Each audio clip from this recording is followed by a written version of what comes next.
All right, so for anyone who in here who doesn't know who I am, my name is Keith Bowman, and as of about 3 weeks ago, I am your newly minted deacon over benevolence. Okay, so I asked the elders. I hate public speaking. I just hate it with a passion. I always have. But I asked the elders because I think it's important to me anyway, to be able to do a presentation on benevolence here and what we're doing, what we can be doing possibly, and what we can make happen, try to make happen. Okay, so I'm going to talk to you about that this morning. First off is benevolence. So what is benevolence? When you think of the word benevolence, what do you think about? Anybody? Giving to others, okay? Caring. Any others? All right, that's pretty good. Let's go. Oh, I've got the clicker. I can go to the next slide myself. Yeah, all right, super. So there's Webster's definition up on top. That's fairly legible, actually. So Webster says it's disposition to do good or an act of kindness. So I was like, well, okay, yeah. So what do I want to define it as? Or for my ministry, what do we want the definition to be? And so I came up with a targeted, not random, acts of kindness for those who need them, right? So targeted. These are acts of kindness that are directed toward a specific need or specific people who have needs. For example, you've heard of the people who go through the drive-through and they'll say, I want to pay for the guy behind me, right? Or the person behind me. Okay, that's nice, right? That's a random act of kindness. So what if the guy behind you is like Bill Gates? I mean, have you really done him a good deed? Does he really care? As opposed to something like, I don't know, a person on the street who needs a meal and you offer them a meal. So which one have you really been benevolent toward? So that's what I'm trying to get to is targeted acts that really give help where they're needed. And let's go to Scripture. Make sure I'm working here. Yep. So scriptural basis for benevolence, and I found lots of them. I picked out a few. You can find lots of scriptures about benevolence. It's not hard. So we start with Galatians 6:9-10. It says, "Let's not become discouraged in doing good, for in due time we will reap, if we do not become weary. So then, while we have opportunity, let's do good to all people, and especially those who are of the household of the faith." Hebrews 13:16, "And do not neglect doing good and sharing, for with such sacrifice God is pleased." All right, so there's two.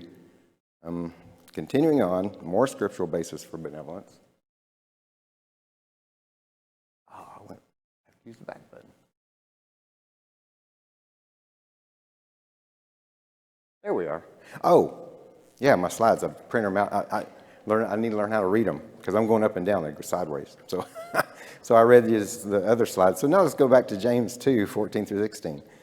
"What use is it, my brothers and sisters, if someone says he has faith," and you've all heard this, "but he has no works? Can that faith save him? If a brother or sister is without clothing and in need of daily food, and one of you says to them, 'Go in peace, be warmed and be filled,' yet you do not give them what is necessary for their body, what use is that? In the same way, faith also, if it has no works, is dead, being by itself." And then Ephesians 2:10, "For we are his workmanship, created in Christ Jesus for good works, which God prepared beforehand so that we would walk in them." I think it's really cool that God's prepared good works for us. He's got things in mind for us to do, right?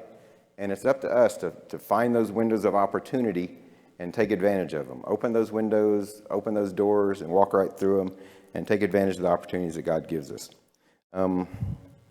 Any commentary on any of those scriptures and what they might mean to you?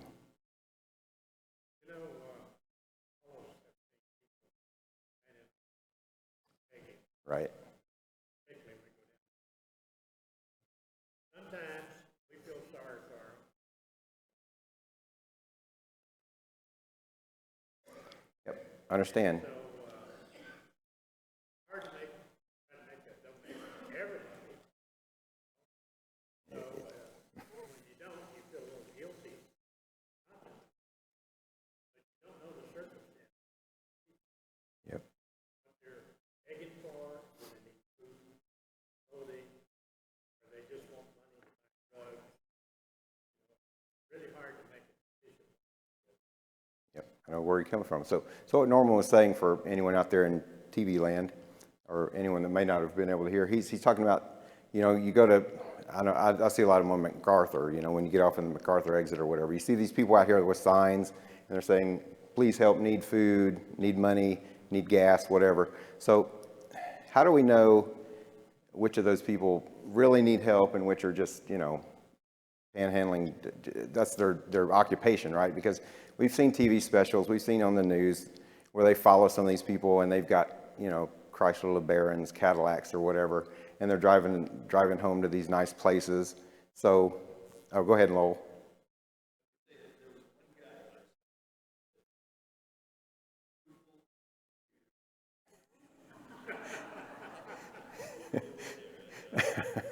I suppose you didn't help out on that request.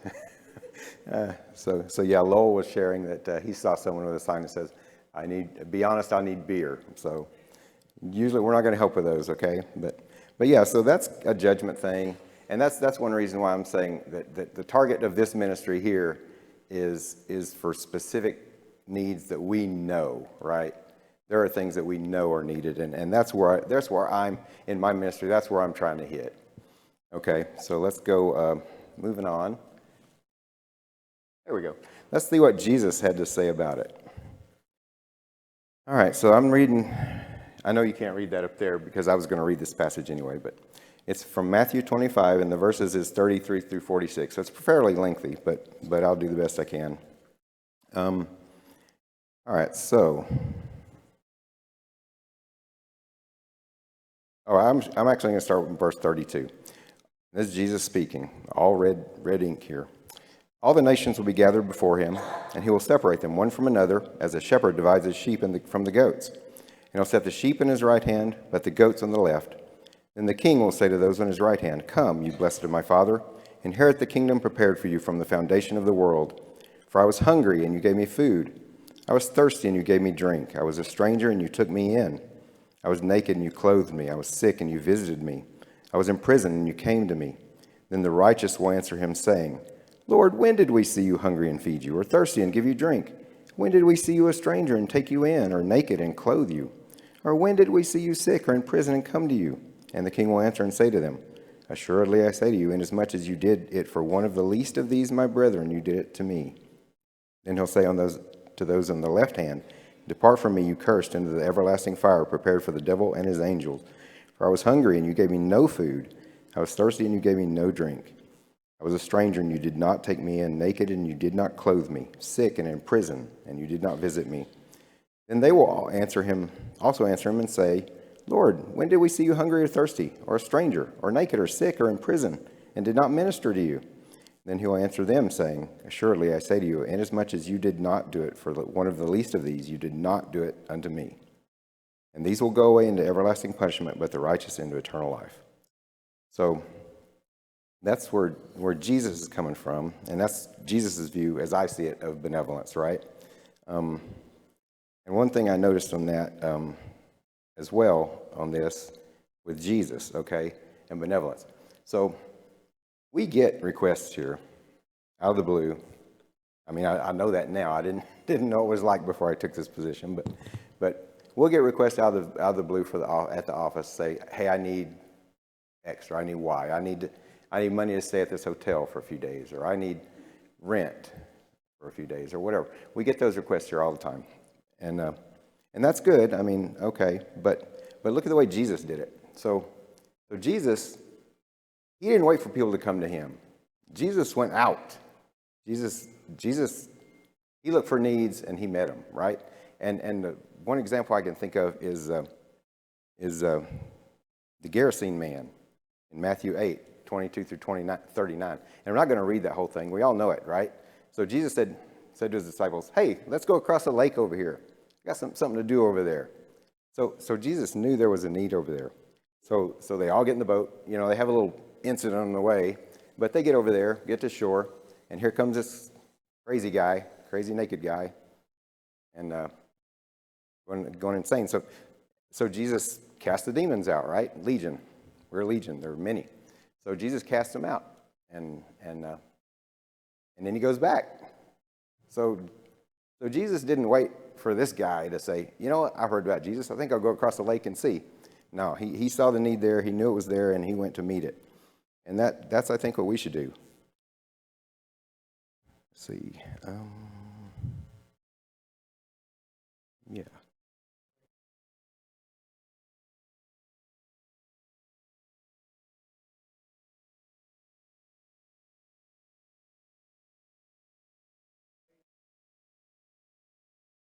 Right. Correct. Yes. Yeah. We perceived. Tom was saying that we perceive him as crazy. He wasn't crazy. He was demon possessed, which can make you a little off your rocker, right? So yeah. And Jesus, that's what Jesus went to address, right? So Jesus always addressed the physical and the spiritual, right? So that's true. So Jesus, he saw the spiritual need of this man for the demons to be cast out, and that was the need he really was there to meet, his spiritual need. And then he met the physical needs by getting him his clothes, getting him some food, and some acceptance by his countrymen again. All right, so we'll move on. Yeah, here we go. So who does benevolence? All right, so I say here, everyone, right? It's not one person's job, it's everyone's job. So here we go. Here's what I've got here. This is one of my favorite sayings. I think I might have made this up, or I might have read it somewhere. I don't know. But Christianity is not a spectator sport. We can't sit there and do Christianity. We don't watch and yeah, you go, Christians. You know, I'm just going to sit here and do my thing and let you guys do the work. You've heard of the Pareto principle. Anyone in business has heard of the Pareto principle, right? Who can state the Pareto principle to me? Nobody? All right. So the Pareto principle is 80% of the work is done by 20% of the people. Now you all know that, right? That's called the Pareto principle. It maybe in the church, I think you're probably right. I think 10% of the work is, or 90% of the work is done by 10% of the people. Yep. So that's the Pareto principle. So that's not what we want here. We want the Jesus principle. 100% of the work is done by 100% of the people. That's what we're striving for, right? That's what we're all here for. We serve God. So let's see. So you got my second point in there. Says no one sits on the bench on God's team. Okay, you got anyone familiar with sports? Any sport, right? Let's take football for example. I won't touch on the Sooners. You know, I know you're all down this morning, but hey, my Razorbacks won yesterday, so we'll take them. So the Razorbacks, the Arkansas Razorback football team, they have 85 scholarship players. 85 on the team, right? 85. So on offense, you have 11 that play it at one time. On defense, you have 11 that play on one time. That's 22. You got your kicker, your punter, your holder, a few other specialists. So maybe 30 guys, 30 to 35 guys out of that 85 get in the game. Okay, and the others, their only chance to play is to hope for someone else to get hurt. That's their only chance to play. God, he doesn't coach like that. God says everybody gets on the field, everybody plays, all at the same time. Kind of like if you're growing up as a kid, right? The Sandlot games, you know, you picked up teams, everybody participated, right? Didn't matter if the teams were bigger or smaller than they're supposed to be. Everybody played. That's how God wants it. He wants everyone to play. Let's see, also along with this, no, okay. I think that's what I wanted to say on that one. All right. Anybody have anything to say on that one? Anything to add? Like my analogy, dislike my analogy? Okay. All right. Right.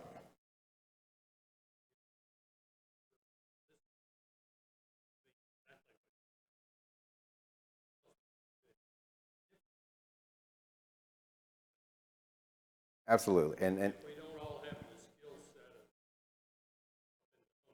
of Absolutely. And what Tom was saying here, for those who didn't hear, is that, and like a team, right? You have different people have different skill sets. And we all understand that, right? We all don't do the same thing. And there's verses about that. He who can teach, let him teach. And if prophesy, let him prophesy. So yeah, we all have roles to play. And just like a team, you've got a quarterback, a football team. I'm going back to football again. You got your quarterback, and he does this, and the running back does this. Receivers do this. You got your linemen who block for him. So yeah, everybody has a role to play, and everyone has a specific mission that they're to accomplish. Everyone has something that they're particularly good at and things that they're not good at. So that's where yes.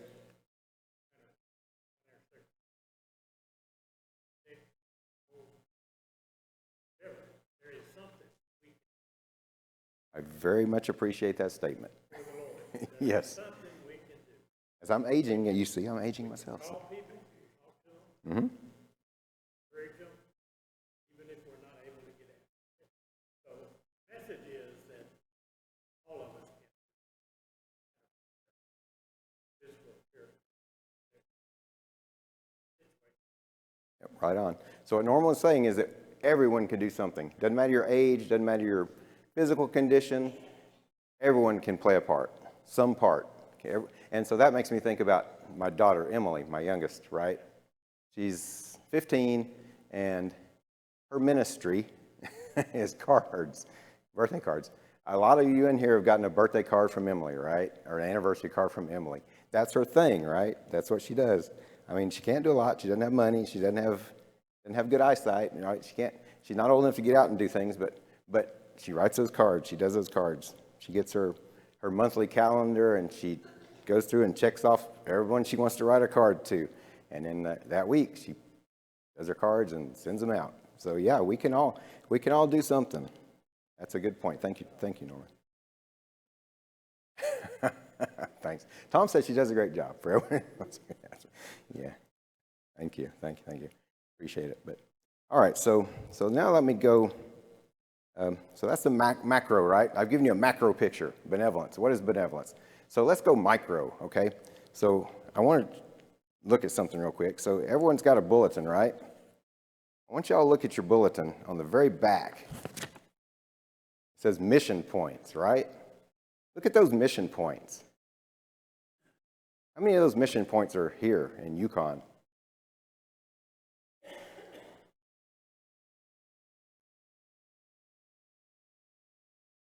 One, right? One. We have one mission point in Yukon. That's one of my goals, is to change that. I think we should be doing more in our community, as a church, as a family, as a group. So now I'm going to get into some of that. Are there needs here in Oklahoma? Are there needs in Yukon? Let's see. Okay, this is some research I did about needs in Oklahoma. So this is the top one. There's from the U.S. Census Bureau. All right, in 2022, Oklahoma had a poverty rate of 15.7%. National average is 11.5. Oklahoma's poor, right? In comparison. I mean, in accordance with third world countries, no. Okay, we're wealthy, but in accordance with in the country, we rank pretty low. Yeah, 8th highest poverty rate in the country. Child poverty, 21% in 2021 and 17% nationally. 1 in 5 kids in Oklahoma is poor, lives in poverty. Then I looked at the homeless population, and they did something in 2023. This was in January, called point-in-time count. And I don't really know how they did that per se. I don't know how they counted that, but they counted over 1,400 homeless people in Oklahoma City. Okay, so how accurate is that? I would tend to say it's probably low, because how do you count the homeless? You can count the number who come into shelters. You can count the number who come to get fed here or there. But what about the ones who don't? How do you count that? So I would posit that number is probably higher. And then going back to children in Oklahoma, 561,640 people. Well, okay, not all children, but facing hunger. And of that, 1 in 5 are children. So we've got a lot of hungry people in Oklahoma City. So now we know this. Knowing's half the battle, according to G.I. Joe, back in the 80s cartoon or whatever. What do we do about it? So let me look at, how am I on time? I'm doing all right. Actually, I may finish early, which I didn't rehearse this, so I don't know. I don't know how this is going to fall, but we'll see. We'll see. I mean, if nothing else, I can have Bob come up and talk about what they're doing downtown. I went downtown Thursday night to the, I don't know what to call it, building that they've got down there. You need a name, Bob. You need to come up with a name. Bob's task is to come up with a name for that place. Okay, so let's move on. All right. So here we go. Here's our, as far as I can tell, these are the as-is state, right? So in business, you have your as-is state and your to-be state, right? So this is our as-is state, the way I can tell, from what I can tell. All right, so we do the Acts 2 fund, right?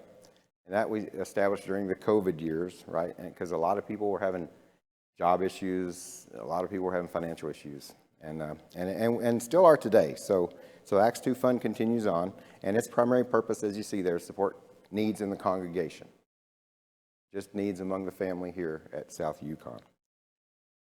We also have community assistance, which is ad hoc emergency request, and those are the kind of the ones I was telling you about that the office gets. Tracy gets inundated, okay, with this stuff. So now I hear them too. But it's like, and a lot of them are, how do you say no? I know we have a budget for this, but it's hard to say no to a lot of these things. We do the Thanksgiving baskets every year, right? There's evidence right there. And I try to do an annual diaper drive for youth. YFS's Youth and Family Services. That's a foster care organization out in El Reno that we try to work with. And in February is their diaper drive month. And I think there are probably a few other things we do, but I'm not. I mean, we used to have a clothing room, right? We used to have a food pantry, so we were meeting those kind of needs ad hoc too, right? But yes, the backpack program. So that's something we do with. Yeah. So yeah, that's true. So we do the backpack program. We bring up backpacks and school supplies, and then we go to Yukon High School and help with that, right? So yeah, that's a super duper thing to do as well. And I worked that this year. I worked it the past 2 years. It's really cool. It's really cool seeing all those people come by and just to pick up a backpack, and then there's prayer there, and there's different things offered there to help those folks. It's really nice. So thanks for bringing that up. I'm sorry I forgot that. Okay, so that's the as is, and now let's go to the to be state. There's a lot of this, so I may not run out of time after all.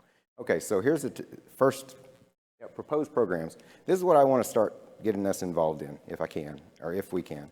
This is what the stuff that I think God is telling me that God's telling me that I think He thinks we should be doing, but I don't. I'm one guy, but. So first thing is homeless ministry, and we never really touched on that too much. Bob Palmer came into the group here, and I'm glad he did because he's kind of opened my eyes to the realities of that population. And so I've talked to him a little bit, and he's the lead on the homeless ministry, whether he wants to be or not. You're the lead, Bob. You're the guy. So I talked to him a bit, and we've talked about some things maybe we could do. So there is some work being done in a building downtown that's we don't rent it. It's rented by, what's the group that rents that, Bob? Oh, what's the group that rents the building downtown?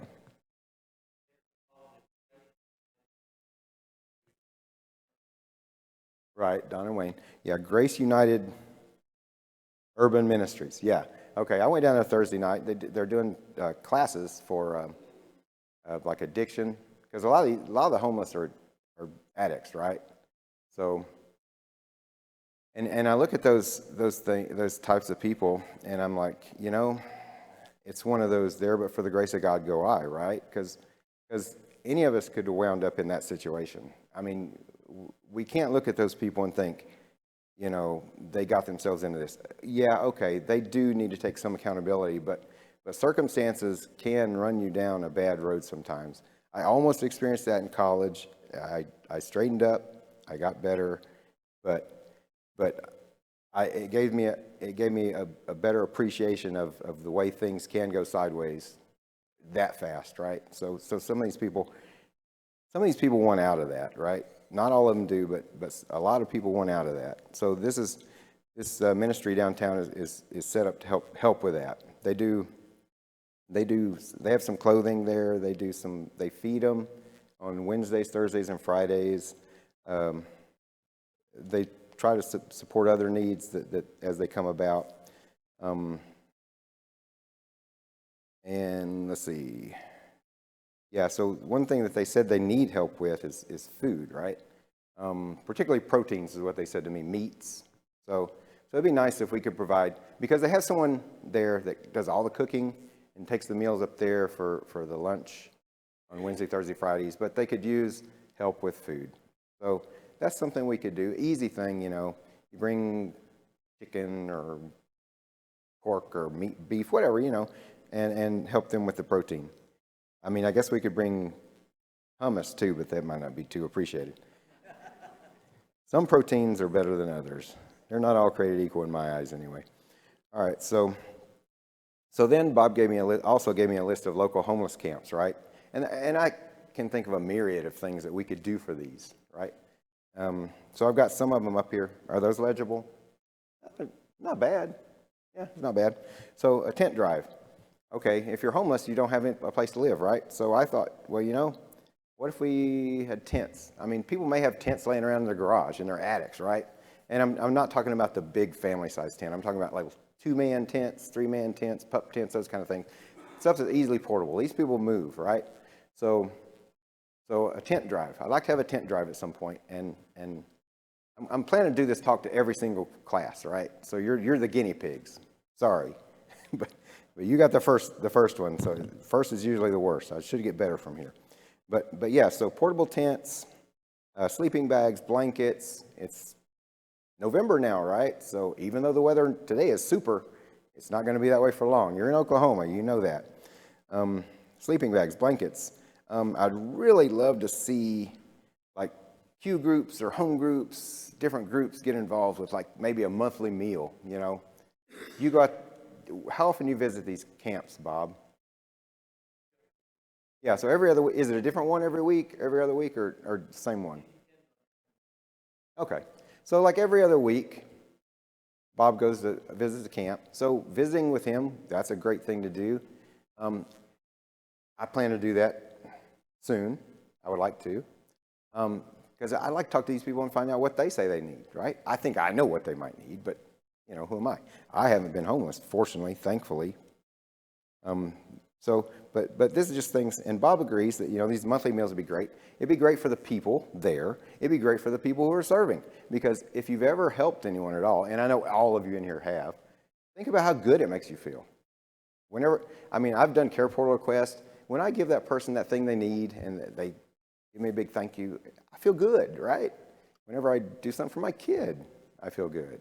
Wherever you meet a need for somebody, it makes you feel good. And I think God planted that in us, right, to make us feel good when we do things for people. So the monthly meals, and possibly that would include a devotional, right? So if you're there, why not just open the Bible, give them a few verses? You don't know. I mean, this makes me think of Paul and, here it is. Yeah. This right slide? I don't know if it's a slide I want to talk to this, but anyway.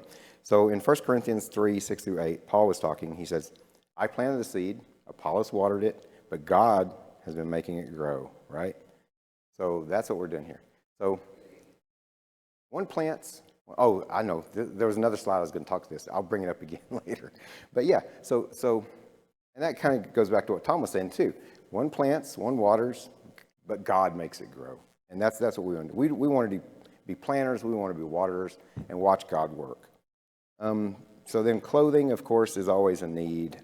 Underwear, socks, and shoes are universal, season-wide things, or year-wide things. And then you got seasonal needs. Okay, it's winter's coming up, so you're talking about things like coats and thermal underwear and mittens or gloves. And one thing I thought would be really cool, and actually I have to give credit to Sheila, my wife, because she came up with this. You know those little hand warmer things that you pop them and it keeps you warm for like 8 hours or whatever? Those things, wouldn't those be great? I mean, you lay down at night and you pop one of those and you just put it down on your feet and your feet are nice and warm at least all night. It makes a difference. I was thinking, so my son Tim was in Cub Scouts / Boy Scouts for years, so we did a lot of camping stuff. So I'm trying to think, okay, what kind of stuff do we need when we go camping? That's kind of stuff I'm thinking about here. And then pocket Bibles. I don't know if we have a stash of pocket Bibles, do we? We do. Tracy says we do. So pocket Bibles. Do you ever take pocket Bibles with you, Bob? Okay. How receptive are they to that? They usually take one?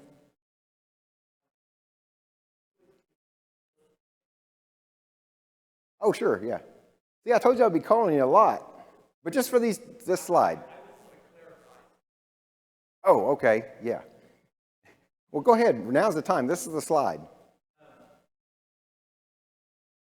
You want the mic? No, not really. You can have it, believe me. I don't know that you realize it or not, but Keith announced that he was a new deacon over benevolence. I'm the only one that clapped.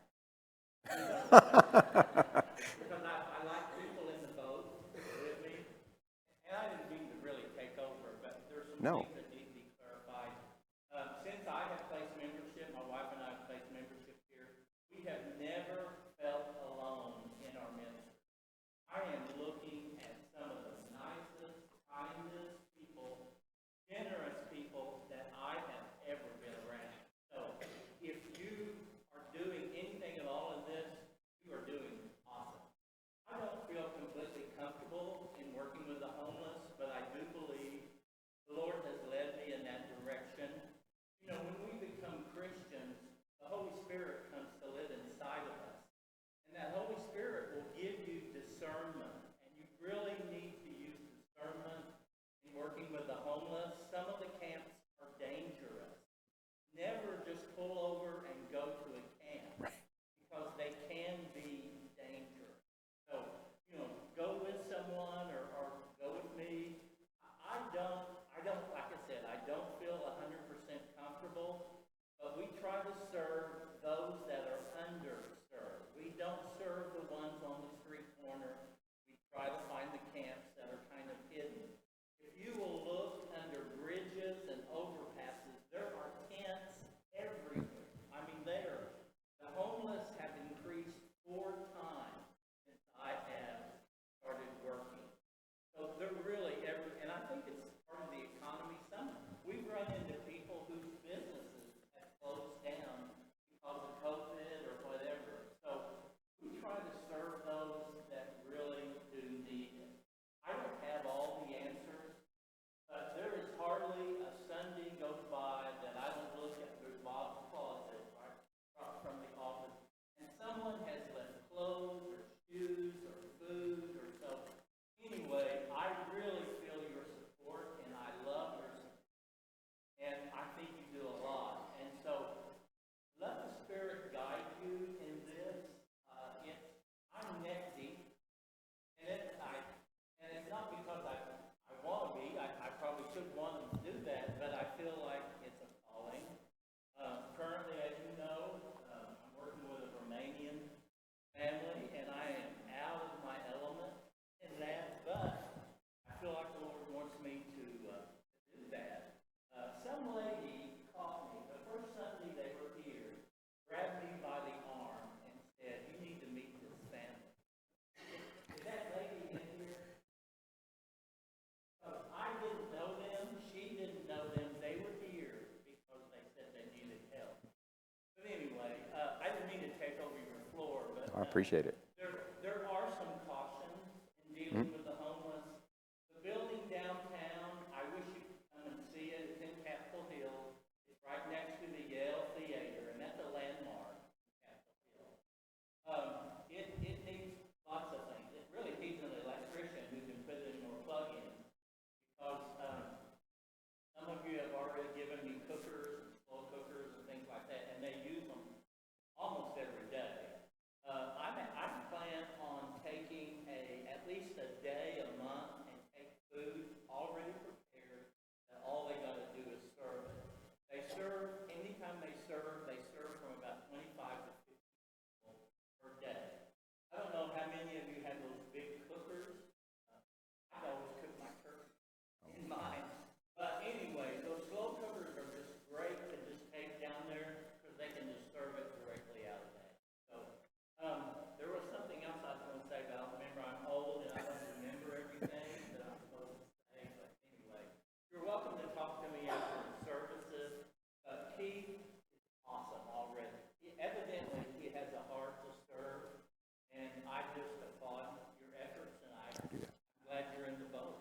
Thanks, appreciate it. Thank you, Bob. So I can't recap everything Bob said for those out there on the internet or whatever, but yeah, he's the lead over this ministry. So if you have any questions, Bob's the guy. And I look forward to working with him in the immediate and long-term future. All right, so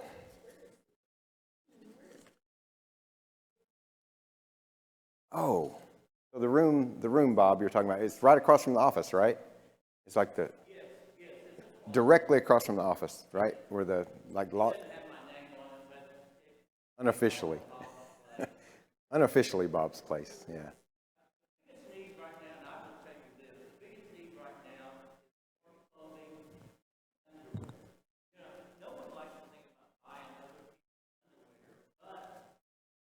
It's a need, right? Right. Okay, so we're going to have an underwear drive. Oh, yeah, all right.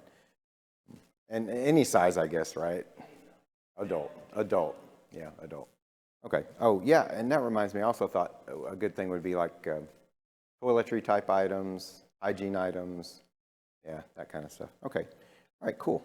All right, so we're going to move on and talk about more programs that I'd like to see here. So this Care Portal, right? So I've talked about Care Portal before, but now I'm trying to revamp the system, right? Because it didn't work that great. So I'm trying something different. So Care Portal it's an app, and what it basically is you have all these families. A lot of them are foster families, a lot of them are bio families, but they're all dealing with children who are in the system, right? Under DHS care. Or some of them are like school teacher will see a need that a family has, but the family doesn't know where to go for help. So the teacher will put a request on this thing called Care Portal, and it'll go out there to all the people who are registered to see it, which I see all the requests, and I can see requests all around the country, but I limit it to, like Canadian County, Oklahoma County, that sort of thing. And so a lot of requests are for like beds, because foster families will get a new child in their home, they don't have a bed, or a bio mom might finally be reunited, but the only thing keeping them from being reunited is they need a dresser for the kid, or a bed for the kid, or car seat for the kid, something like that. So these needs are put on Care Portal, and then there's a lot of churches are signed up, and a lot of churches see these needs, and a lot of churches respond. So one thing I love about it is, Norman was talking about the guy on the street corner. You don't know their situation. You don't know their circumstances. With Care Portal, you know, because the caseworker is the one who puts the need up. It's not the family. It's the caseworker that's been there. They know the family situation. They know the need. So I want to break it down into givers, right? So givers, some people just don't have the time to go out and buy a bed and deliver a bed to a family that needs it or whatever, but they have some money and they say, you know what, I can put some money in this and someone else can go do it, okay? So then you've got that's where the gifters come in, right? So they can see, so my plan is to have a spreadsheet or somehow keep track of what's in the Care Portal account, and if someone wants to fill a need, say, oh, I got this Care Portal request. I'd really like for us to fill it. Do we have the funds? So they would contact me. I would check the balance, say, yes, we can do that. Or they'd call the office, say, do I have enough? Is there enough in the Care Portal fund? Yes, there's enough. So then they could respond, yes, I can meet this need. And then they would meet the need, right? And Tom's done this before. Tom Wooldridge knows how it works. I know how it works. You can always ask me about how it works. I can even get the Care Portal people here to talk about it more if that's something we need. But yeah, so that's where I was gonna bring up I planted a seed, Apollos watered, right? Because you got people who give, and that's planting. Then you got the waters. Oh, go ahead. Huh?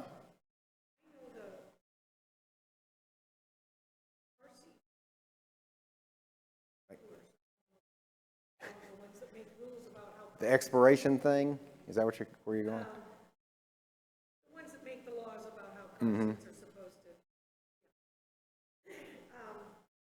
they're always changing.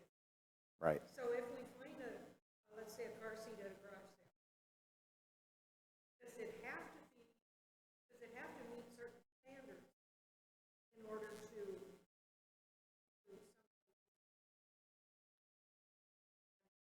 Right. Mm-hmm. Yes. Yeah. so does like a caseworker, let's say, the authority to deny the people to get their child back because they don't have it? Yeah, so Gloria's question was about car seats specifically, and you know, all the different rules that relate to car seats now, they have to be within a certain time, right?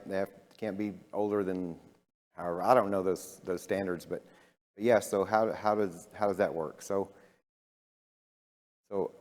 and car seats are super expensive now, which I know. I think when my kids were young, they were like $20. Get you a car seat. Now it's like 120, maybe if you're lucky. But yeah, so I'm not sure on that. I would have to find out, but I guess we would try when we could to get new, unless we knew that it was within the parameters. And that's something we could check with the caseworker too and say, okay, I found a car seat here. It's 19, or no, I'm sorry, we don't want to do 1900s anything at this point. It's a 2020. Okay, will that work? And yeah, I can find out from caseworkers on that and post something on that. But yeah, that's a good question, and I'm not sure. Those rules they change all the time. So yeah, I'm not sure. Good question though. All right. Yes.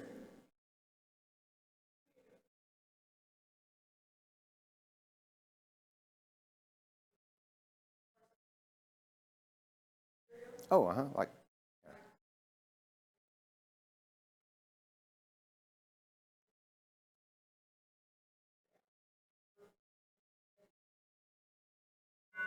Mm-hmm.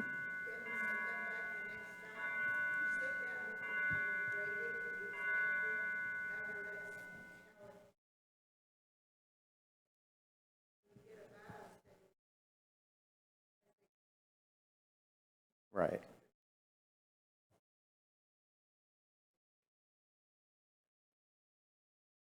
Mm-hmm.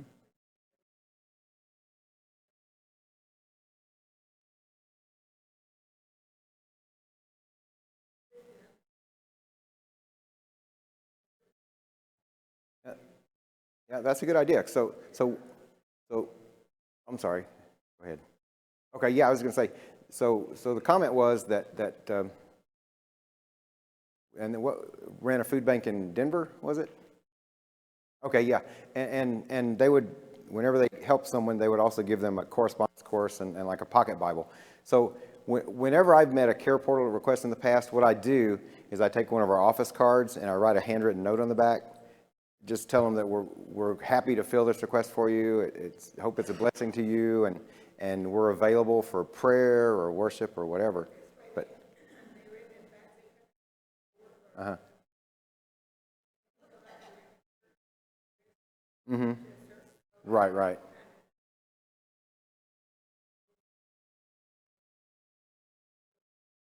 Yeah, and that's a good idea. So if we could start putting correspondence materials with that, that would be good. So here's a lesson. Yeah, that'd be good. That'd be good. I mean, yeah, you never know who's going to be touched by that, and it's going to reach somebody. So I'll have to write that down as a consideration. Thank you for that. I appreciate it. Hmm? Oh yeah, Bob.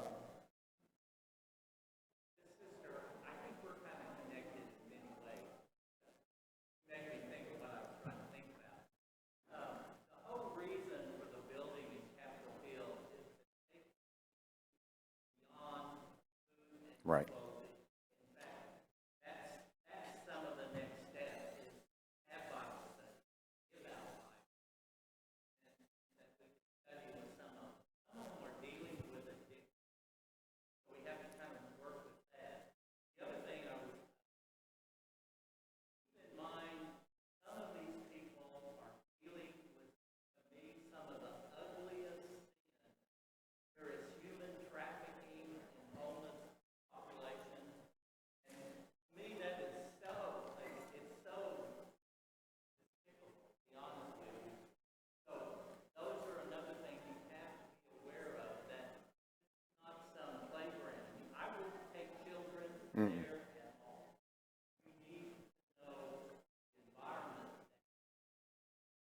Right.